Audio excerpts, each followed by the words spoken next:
So the 11th lesson is called Infrastructure Matters, which means all the systems. We discussed about systems last time. The 10th lecture was systems, thinking systems. So systems have positive feedback loops, negative feedback loops, delays, and these kind of things. But the systems operate thanks to some kind of energy, thanks to some kind of infrastructure. And so infrastructure, for example, the energy infrastructure or the internet or the road network, or even the infrastructure in kind of like common rules, the ways how people can communicate, like language or something. It's an infrastructure and it's really important. It's like the smallest common denominator if you want to improve things. For example, there is this these global goals, which are called Sustainable Development Goals, and there is one new research based on social network analysis, and they discovered that actually those goals that are focused on infrastructure, so especially energy, clean energy and sanitation, are like really central in that network, meaning they're connected to many other goals. So if you think, for example, about gender equality or about security, you do very well if you really prioritize, for example, electrification. You know, like in Kenya, there are maybe 14, 15, up to 20% of the households are only connected to electricity, and it might take another 100 years for that to improve. So there are all these new companies, thanks to, for example, mobile money infrastructure. So there is this M-Pesa innovation 10 years ago that happened 10 years ago. Now everybody is paying with their mobile phones, even dumb phones. It doesn't need to be smartphone, doesn't need to be connected to the internet. It works on SMS kind of system. Or GSM, you don't need internet to pay with your mobile money. So in Kenya there is this innovation of M-Pesa that allowed people to, for example, pay for off-grid electricity, like small solar panels that are installed in their homes, and there is some kind of meter or something that they pay with their phone. Even they don't need to have a bank account, they can pay with their mobile phone. So this is called, the mobile money payment is called M-Pesa. For example, one of the companies that provide off-grid solar electricity to poor households in Kenya is called M-Kopa.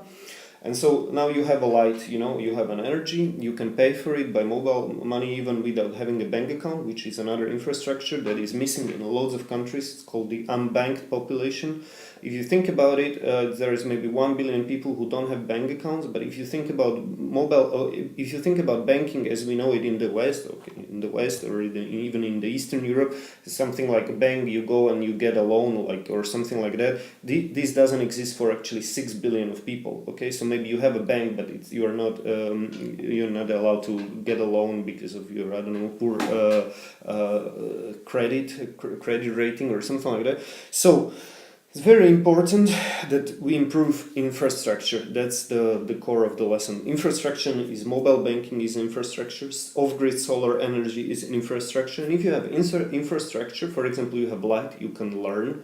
If you can learn in the evening in Kenya or around the equator, you have sunlight is actually quite at 6 o'clock it's already getting dark in the evening or something like that. So you have quite long nights, and if you can do something with those nights, you don't need to burn some kerosene or something, and you can get some cheaper and more ecological source of energy like solar energy. You can achieve more, you can learn for cheaper, you can have light at home and do your homework. That's very important. For example, also if you have street lights that are solar powered or something, you prevent crimes and some attacks, even harassment and this kind of thing. So lots of these separate social sustainable development goals actually depend on some kind of core infrastructure, on some smaller goals, and these goals that focus on clean energy and on sanitation. If you have good sanitation systems, for example, they are very central to the network of, if you think about all those goals as connected nodes in the network, these are central. So infrastructure matters a lot. And sanitation is another thing that was outlined in this report on sustainable development goals. Sanitation means like you can wash your hands, you can flush your toilet, and then you become less sick by that. If you have a good sanitation, you are less frequently sick. It means your productivity rises. You can go to school more. You can take care of your family better, and this has some kind of, again, positive feedback loop, as we discussed the other time, and this is very important. So infrastructure matters a lot. Another thing is the concept of bottlenecks. It's very kind of this would be the lesson number 12. Bottlenecks matter. Bottlenecks, yeah, it's the name from the bottlenecks. It comes from actually the neck of a bottle, yeah. So, and it's kind of it comes from the theory of constraints. It's originally from manufacturing, like the lean manufacturing, like Toyota and these kind of things. But it's kind of from that background. But the idea is very general. It is like the core of the idea of the bottleneck is like, if you have a complex system, if you have interconnected system, only the action on the bottleneck will matter concerning the improvement of the system. Meaning, imagine you have a nice coffee shop and you want to increase the revenue. If the bottleneck is your slow cash register, imagine you want your amazing coffee place to accept only cryptocurrencies, and for some reason the cryptocurrencies, it takes a long time to process the cryptocurrencies, okay? But you want to improve your revenue. So what do? You can repaint, redecorate your coffee shop. You can hire better waitresses. You can buy new furniture, whatever. But if your goal is to improve revenue, to increase revenue, and the bottleneck is a slow cash processing system, let's say because cryptocurrencies take a long time to process, or your cash register is really slow, no furniture, nothing will improve your bottom line, nothing will improve your revenue. Only action at the bottleneck matters. So only improving the cash register, or getting, for example, getting M-Pesa from the last lecture, mobile money from Kenya or something like that might improve the system for you if your bottleneck is slow cash processing, cash register or something like that. This is much more counterintuitive than you would think, because many people, for example, hire some consultants to improve companies, improve this and that, improve culture, improve many things in the company. But if your bottleneck is slow financial department for some reason, or slow engineering department, all the upstream and downstream action will actually worsen the system. It might actually slow the system down, because you create some action, you expand somewhere there, but there is this bottleneck that causes the traffic, from the downstream to upstream. There is some kind of bottleneck and if you increase the size of the bottle and don't increase the size of the bottleneck, you might actually even slower the system. This is very counterintuitive, and I encourage you to look theory of constraints to learn more, but bottlenecks matter. And so in our previous example, lesson 11, there was this the idea of infrastructure. So infrastructure is here kind of a bottleneck of the system. If you don't have light, if you don't have energy, if you don't have sanitation, hygiene, that's the bottleneck. That's the most central kind of node that you want to improve. You want to take action on that central node first. So thinking about prioritizing infrastructure is important, and bottlenecks matter. That's the idea. Only the action at the bottleneck matter. And the counterintuitive thing is that if you do a lot of action but not on the bottleneck, the situation might get even worse. That's the most important thing. Worse. The 13th lesson is prioritize well. So there are loads of things how you can prioritize, loads of ways how you can prioritize. One thing we already mentioned is like prioritize the action on bottlenecks and improve the infrastructure first. That's a quite counterintuitive thing, but that's one thing. Another thing how to prioritize is like pick the lowest hanging fruit. Lowest hanging fruit is just a metaphor of doing the cheapest and the easiest things first. Okay, so the cheapest things are like if you calculate how much something that costs and how much it can actually improve something, that's like the cost benefit analysis. If you do the cost benefit analysis, it's like the things that are the cheapest and they can improve the things the most, they are the lowest hanging fruit. So that's one thing how to prioritize. Another thing how to prioritize would be thinking about different strategy that would be hit based strategy. Like a lot of risk taking. It's like what the venture capital guys do. It's like they don't care if 99% or 99 if they invest into 100 companies, small amounts, let's say relatively small amounts, but if 90% of those companies fail, even 99 fail, or they're kind of mediocre results, they don't care much, because if there is one company that becomes like this big huge black swan, like positive black swan, like another Google, another Facebook, for them this is only thing that matters. It's like all the other things, like they already know that they are taking this risk because it's hit-based philanthropy, hit-based venture capitalism. The idea is like you're focusing on big hits, so the thing is big hits.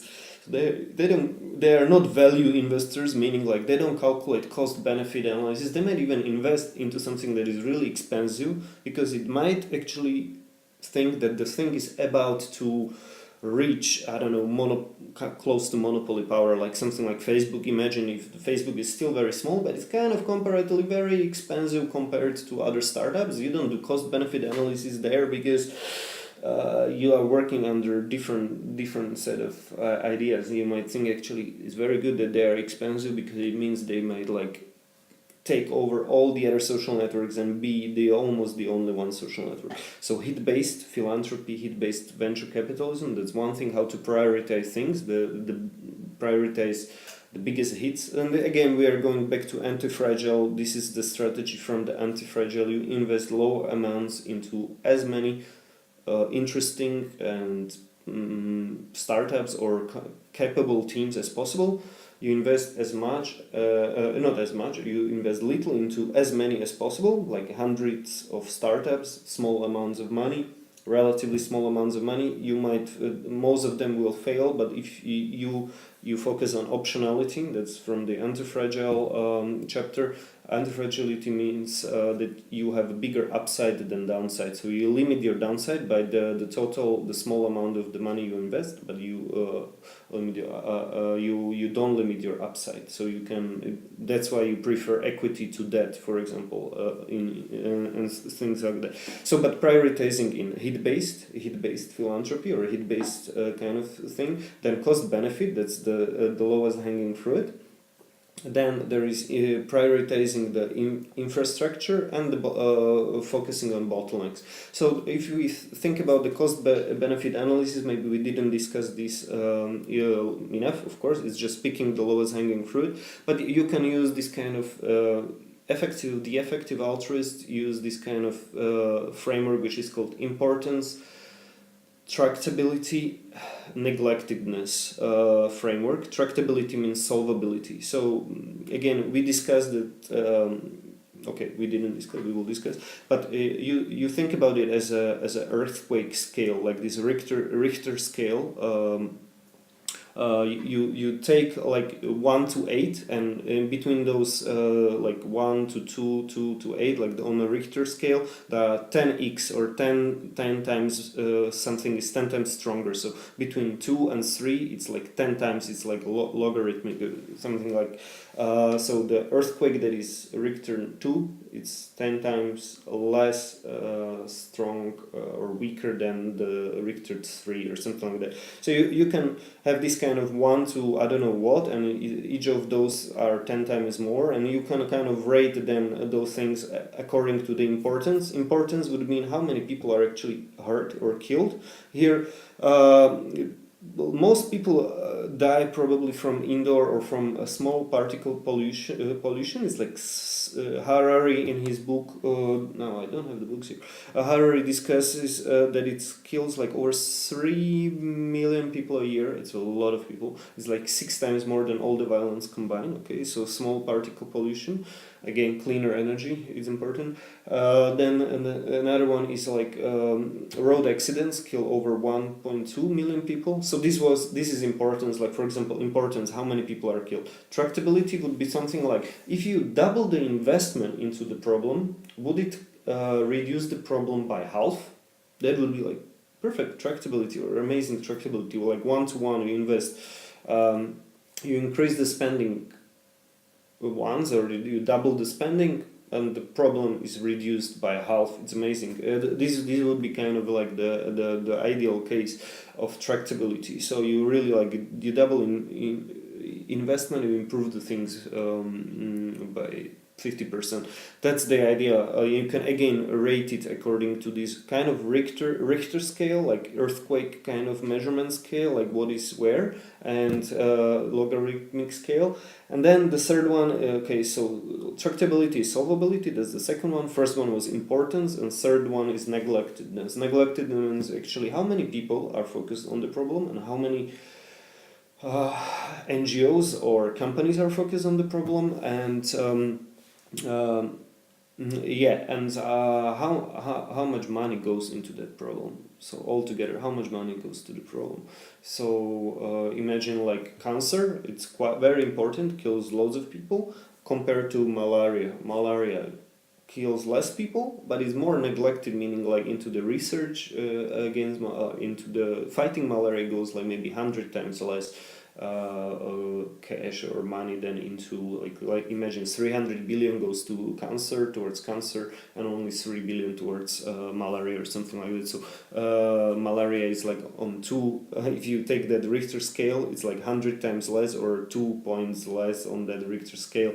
So it's like a much smaller earthquake in a way of solutions than focusing on cancer. So here you would prioritize malaria. So you have 3 kind of criteria, and you are trying to optimize over 3 criteria of importance, solvability or tractability, the same name. So importance, tractability, neglectedness, and you measure them on a kind of Richter scale. It's just an estimate. You can do it on the back of an envelope kind of calculation. Okay, this is 10 times more neglected, this is 1,000 times more neglected. The good thing is then you can actually add those numbers together, and it kind of gives you some kind of ranking of those problems. So this is how you prioritize problems. Cost-benefit analysis is one thing. Another one is prioritize the biggest hits, so hit-based kind of thinking. And the third one would be focusing on the infrastructure first, the most central nodes. What is the infrastructure that is lacking? Maybe it's trust between people. That might be also kind of infrastructure, or the language, I don't know. But the clean energy and sanitation was the example from the last time. Okay, so now I would focus on the next one. Signal your virtues. Okay, that's kind of funny. But signaling is important. Signaling means that it's the concept from biology. You can have weak signals and strong signals. For example, if a government says that we sign some kind of document, like some international treaty to help solve the migration problem and the refugee problem, and we just sign it as a government, it's a signal that we want to help, but it's a weak signal, meaning we don't need to invest much, we just need to sign it, we need to pass it through the parliament. It still kind of might be a lot of trouble around it, but it's comparatively weak signal compared to the cash that we put on the table and we invest every year. So imagine you invest like 1% of your GNI, so it's like gross national income, it's something like GDP but a bit different. You invest 1% of your GDP into this global cooperation, development cooperation.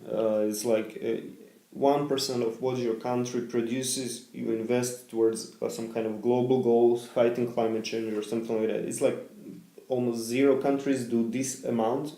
Some of do, like if you take a half of the amount, more countries do it, but it's quite a very expensive signal to kind of put this money on the table and invest it into development cooperation or something like that. So, and this might be an abstract point, but imagine a peacock.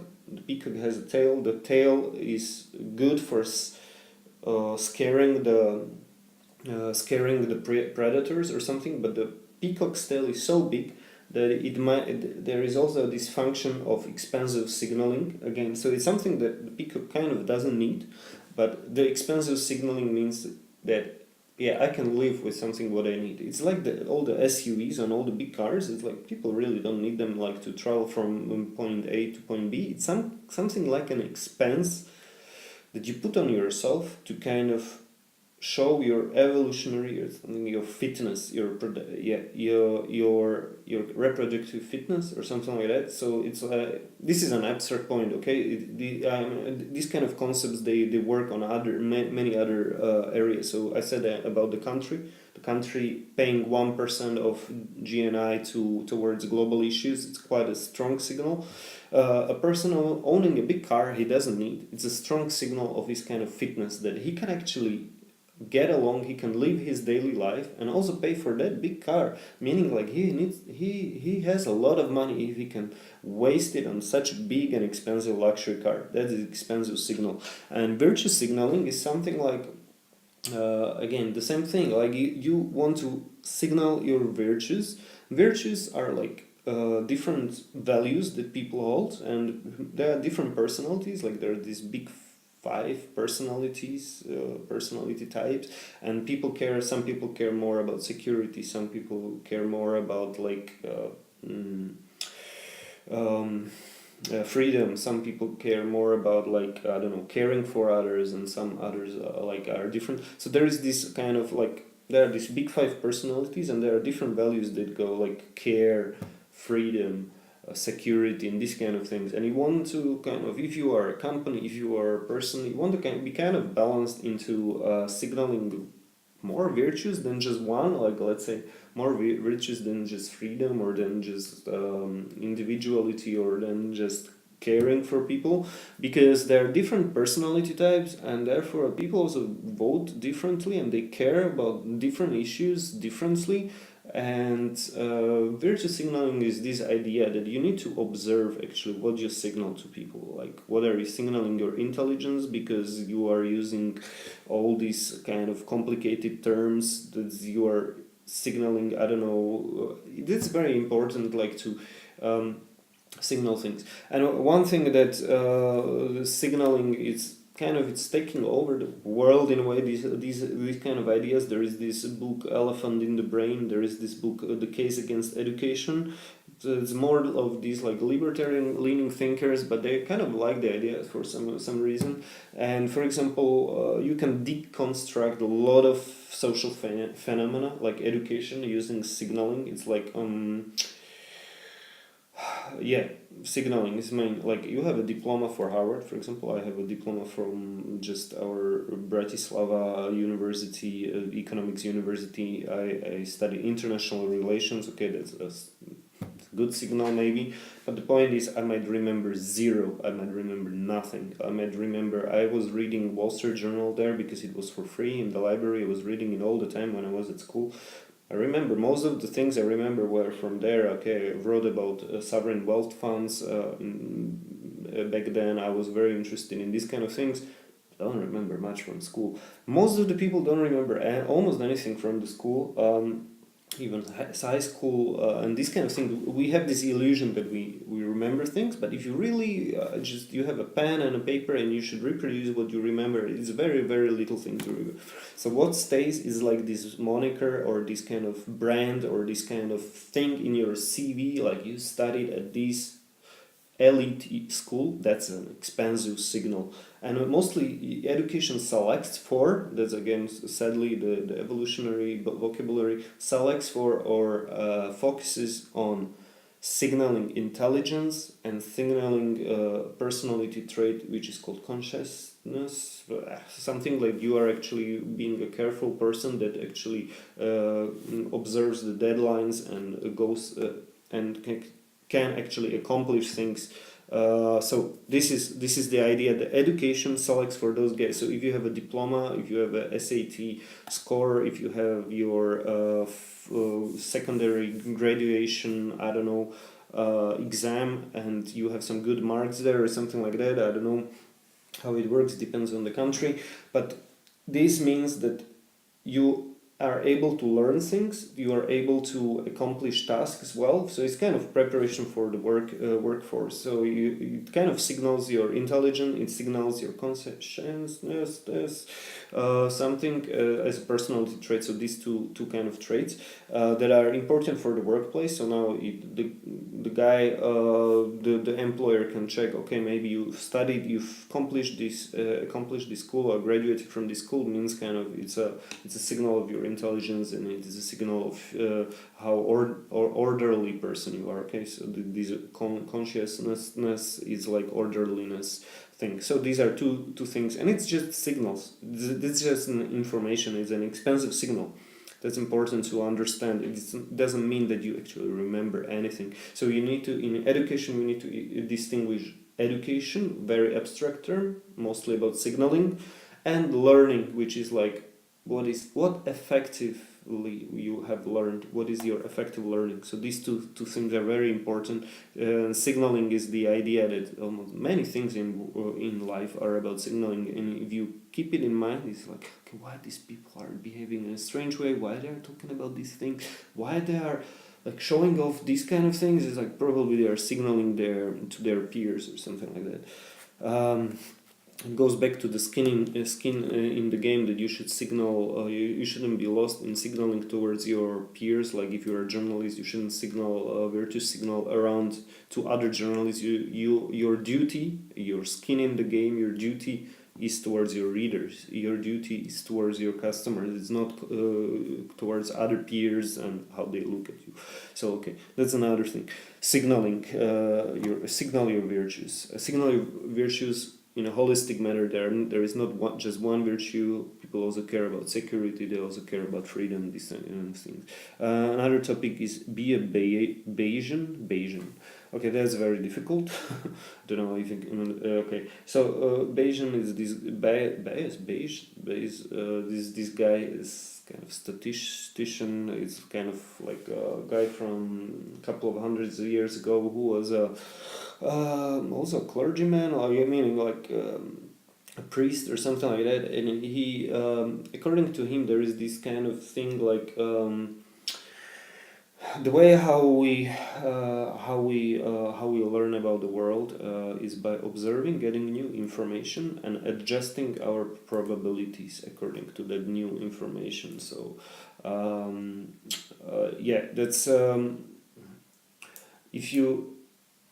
Yeah, there's this kind of things. I think I will leave it maybe here for now. It's actually quite sad, but the Julia Galev has great explanations on YouTube. There are some couple of explanations, but the point is, you of this be a good Bayesian is like you should observe the base rate of things. So imagine you have you are at the university and you meet a guy who is shy, always looking at his shoes, and he's like, okay.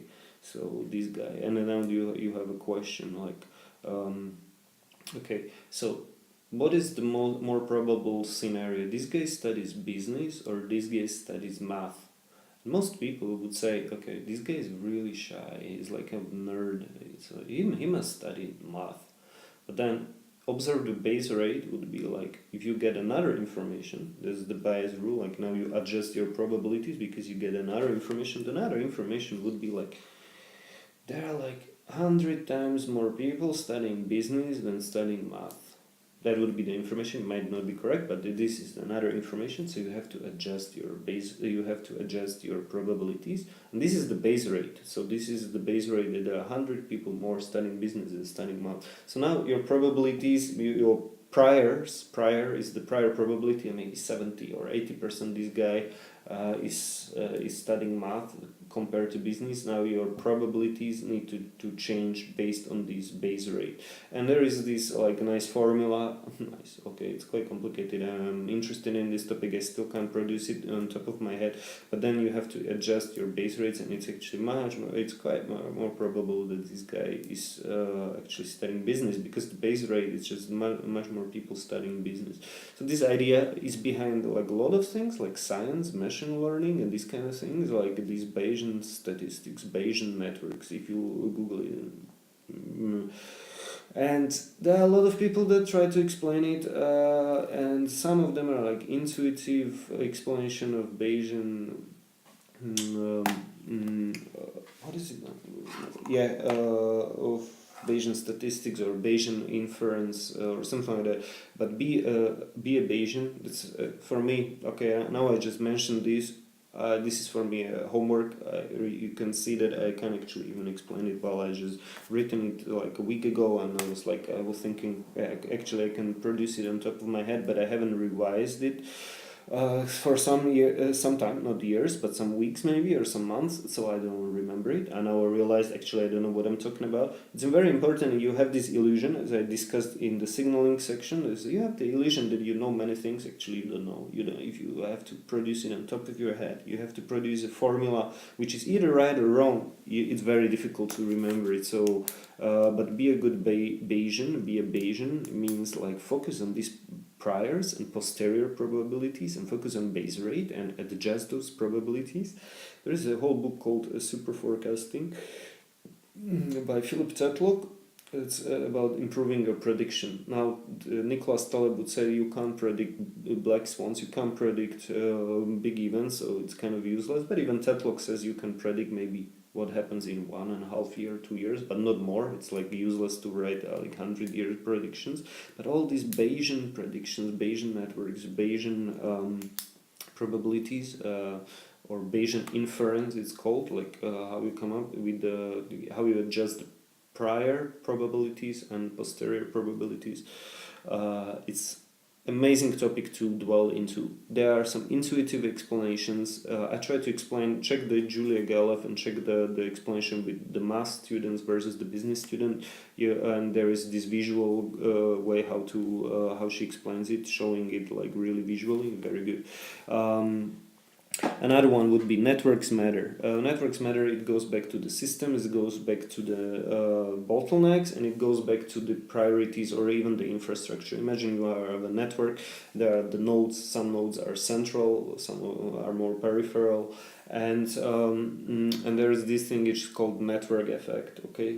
This is how the monopolies are also built. Like if all your friends are on Facebook, it's difficult to start a new social network. It's like if all the people I don't know, using landlines or something, it's like then there is this network effect, like you should also use this protocol or you should use this telephone or something. It's difficult to come up with something new like satellite phones compared to other phones if people are using the phones and they're working for them already well. And with the social networks, this is kind of big problem that we see that there is a lot of virtue signaling, a lot of noise, a lot of information, a lot of swearing, a lot of fighting, a lot of waste of time, and they're optimized again through this Bayesian kind of learning things.